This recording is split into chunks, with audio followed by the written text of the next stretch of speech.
7bet lažybos. 7bet. Dalyvavimas azartiniuose lošimuose gali sukelti priklausomybę.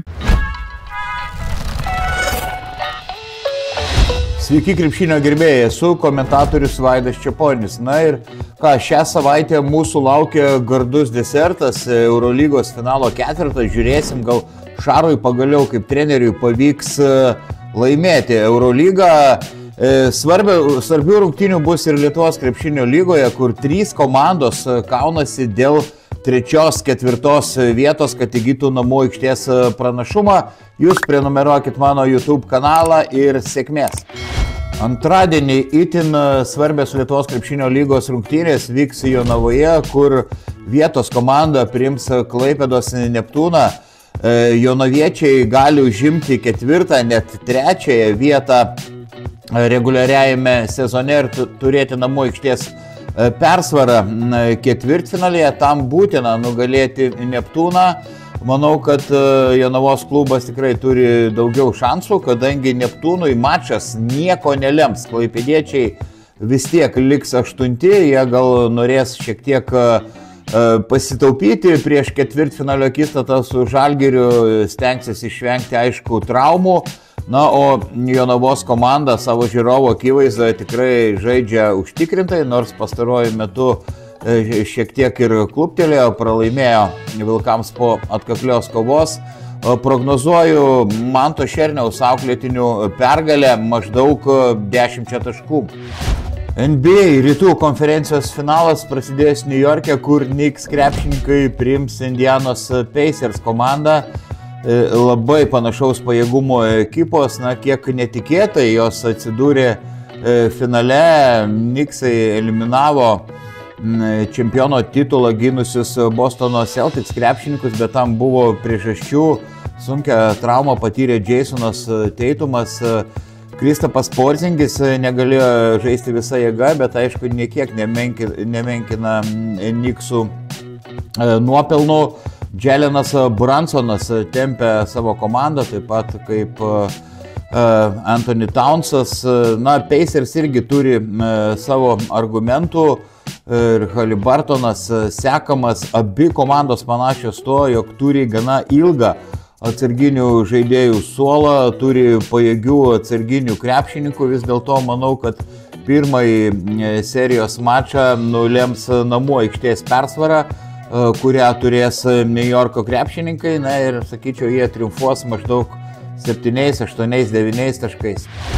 O ką, Eurolygos finalo ketvirtas, pirmieji pusfinalio dvikovas, to Stambulo Fenerbahčė ir Atėnų Panathinaikos krepšininkai. Čia komandų jėgos lygios, kai viską lemia vienas mačas, tikrai gali laimėti bet kas. 2-0 Panathinaikos reguliariajame sezone pirmavo prieš Fenerbahčę, bet abu mačai buvo labai atkaklus.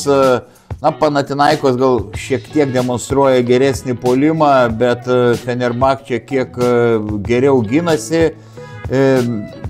Nigelas Heisas Davisas turėtų dominuoti. Būt nėra tokio žaidėjo, kur be pagalbos sėkmingai prieš jį apsiginti Panathinaikos krepšininkai. Na ir daug kas priklausys nuo Kendriko Nano. Jis labai daug atlieka metimų, bet būna, kad kartais ir nuskandina komandą. Dažnai labai nestabiliai meta tritaškius. Na ir čia tiesiog atkrintamosiose varžybose netikėtai abi komandos surado tamsiosius arkliukus, slaptuosius ginklus. Tai yra Čedi Osmanas iš Panathinaikos ir Tarikas Biberovičius iš Fenerbahčės, kurie žaidė daug sėkmingiau negu reguliariajame sezone. Prognozuoju, visišką nervų karą, kur galbūt per plauką laimės viena ar kita ekipa, bet vis dėlto nuojauta kužda, kad šį kartą Fenerbahčė triumfuos 3, galbūt 4 ar 5 taškais. Kitame pusfinalėje jie sukryžiuos prie Olympiakos ir Monako. Reguliariajame sezone komandos pasidalijo po pergalę. Tikrai Monako ekipą sustiprino iš NBA lygos atėjęs Danielis Taisas. Na, Olympiakos ta komanda, kuri žaidžia kiek drausmingesnį krepšinį, naudoja daugiau derinių, bet Monako žaidžia greičiau. Maikas Džeimsas atkrintamosiose varžybose buvo daug geresnis žaidėjas negu reguliariajame sezone, bet Pirėjo klubas turi Sašą Vezenkovą, reikės pagalbos prieš jį, bus nelengva, tada priklausys daug kas ir nuo Fournier, kitų Olympiakos metikų, bet labai pajėgių gynėjų turi Monakas, taigi sakyčiau, kad maždaug po vienodai ginklų abi komandos. Vis dėlto, sakyčiau, galbūt Olympiakos krepšininkai yra labiau patyrę, labiau išsigrūdinę tokio lygio rungtynėse ir prognozuoju Oli pergalę 5-6 taškais. Na ir didysis finalas Stambulo Fenerbahče prieš Pirėjo Olympiakos, būtent prognozuoju, kad šios komandos žais lemiamą mūšį. Reguliariajame sezone Fenerbahče 2 kartus įveikė Pirėjo komandą. Na ir yra gana parankus varžovas Olympiakos Šaro auklėtiniams, sakyčiau, pirmiausia dėl to, kad lietus vidurio puolėjus turi Olympiakos, tai yra Milutinova ir Fala, ir čia Šaro arkliukas atakuoti pick and rollais tokius nepaslankius, nejudrius aukštus vidurio puolėjus. Na ir aišku, atakuojamas galbūt Evanas Fournier, kuris irgi neblizga gynybai. Šaras labai moka gerai išnaudoti varžovų silpnasias vietas. Na, Vezenkovo ir Heiso Deiviso akistata, manau, bus tikra finalo puošmena. Manau, kad tikrai komandas slėgs ir įtampa. Rungtynės, manau, tikrai bus nerezultatyvios. Komandos sukrapštys maždaug kartu 135, gal 140 taškų.